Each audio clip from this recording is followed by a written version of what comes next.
মানে ভয়ে ভয়েই ভর্তি করেছিলাম কি করবে না না কি করবে, কিন্তু এখানকার ম্যামদের সহযোগিতা, ম্যামদের ভালোবাসায় আজ মানে অঙ্কের প্রতি মানে মনোযোগটা খুবই বেড়েছে।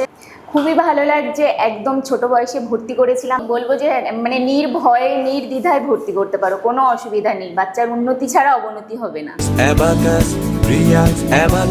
ঋদ্ধি মণ্ডল সেমিস্টার 1 থেকে 7 সেমিস্টার অবধি কমপ্লিট করেছে, কিরকম কি অভিজ্ঞতা? খুবই ভালো লাগছে। একদম ছোট বয়সে ভর্তি করেছিলাম যখন কিছুই বুঝতো না, আর এখন তো বেশ বড় হয়েছে। আর সব থেকে বড় কথা, এই অ্যাবাকাসের পেছনে আমার কিছুই মানে অ্যাবাকাস সম্পর্কে আমার কিছুই জানা ছিল না, সেহেতু মানে ভয়ে ভয়েই ভর্তি করেছিলাম কি করবে না না কি করবে, কিন্তু এখানকার ম্যামদের সহযোগিতা, ম্যামদের ভালোবাসায় আজ মানে অঙ্কের প্রতি মানে মনোযোগটা খুবই বেড়েছে আর খুবই ভালো হয়েছে। আমি খুব খুশি। স্কুলে যে ওরা ম্যাথ করছে সেখানে কি আপনার মনে হয় যে ওদের কনসেন্ট্রেশন পাওয়ারটা আরো বেড়েছে? হ্যাঁ, আরো মনোযোগী বেড়েছে, মনোযোগীও হয়েছে, বেড়েছেও।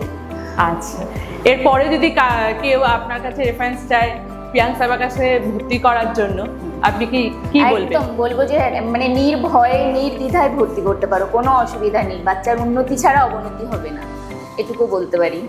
আচ্ছা, এবং এই প্রিয়াংস অ্যাবাকাসের নিউ ম্যাজিক্স কম্পিটিশনে অংশগ্রহণ করে কিরকম লাগলো? খুবই ভালো লাগলো।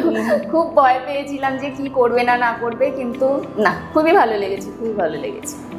ওকে, অশেষ ধন্যবাদ। প্রিয়াংস অ্যাবাকাস আপনার সন্তানকে বানাবে জিনিয়াস।